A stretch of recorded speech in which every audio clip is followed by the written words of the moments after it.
70 और 80 के दशक की फिल्में ज्यादातर रिबिलियस किस्म की हुआ करती थी, जिसमें नायक बचपन में काफी तकलीफों से गुजरता और समय के साथ साथ बड़ा होकर वही गुण अपना लेता जिससे वो बचपन में गुजरा हो। ऐसी सफल फिल्मों में दीवार से लेकर अग्निपथ शामिल हैं। इन फिल्मों के हिट होने में जितना बड़ा रोल नायक का होता था, उससे कम इम्पोर्टेंस चाइल्ड आर्टिस्ट का भी कभी नहीं होता था। इसीलिए ये चाइल्ड आर्टिस्ट भी मुंह मांगी कीमत पाते थे। ऐसे ही मशहूर चाइल्ड आर्टिस्ट रहे हैं मास्टर अलंकार यानी कि अलंकार जोशी। नमस्कार, फिल्मी तराना चैनल के एक और नए एपिसोड में आपका स्वागत है।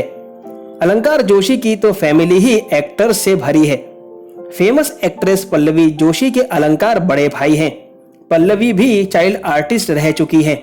मास्टर अलंकार ने यश चोपड़ा की फिल्म दीवार में अमिताभ बच्चन के बचपन का रोल किया था।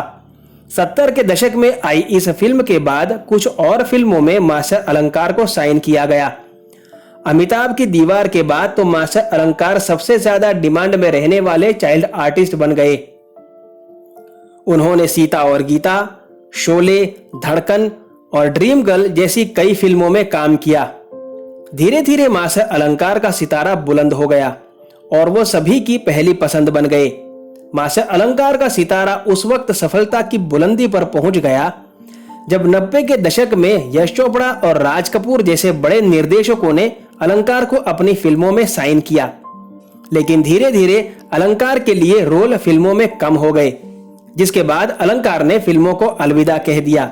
इसके बाद अलंकार जोशी उच्च शिक्षा के लिए न्यूयॉर्क चले गए, जहां शुरुआत में नौकरी करने के बाद उन्होंने खुद का बिजनेस शुरू किया जो आईटी सर्विसेज के रिलेटेड था और धीरे धीरे बिजनेस ग्रो करता चला गया। आज कई देशों में उनके बिजनेस की शाखाएं हैं। अलंकार जोशी ने सुषमा जोशी से शादी की, जिससे उन्हें 3 बच्चे हैं। एक बेटा आशय जोशी और 2 जुड़वा बेटियां अनीशा और अनुजा जोशी। उनकी बेटी अनुजा जोशी भी एक कलाकार है जो MX प्लेयर पर हेलो मिनी नाम की वेब सीरीज में काम कर चुकी हैं। चाइल्ड आर्टिस्ट के तौर पर काम करने के बाद मुख्य अभिनेता या अभिनेत्री के तौर पर भी सफल करियर बहुत ही कम चाइल्ड आर्टिस्ट ही निकाल पाए हैं। ऐसे ही चाइल्ड आर्टिस्टों में एक अलंकार जोशी भी हैं। अलंकार जोशी अमेरिका के लॉस एंजलिस में अपने परिवार के साथ स्थायी रूप से रहते हैं। उम्मीद करता हूं आज का एपिसोड आपको पसंद आया होगा और लाइक तो आप कर ही देंगे। आपसे मिलूंगा जल्द एक नई पेशकश के साथ। तब तक अपना ख्याल रखें। धन्यवाद।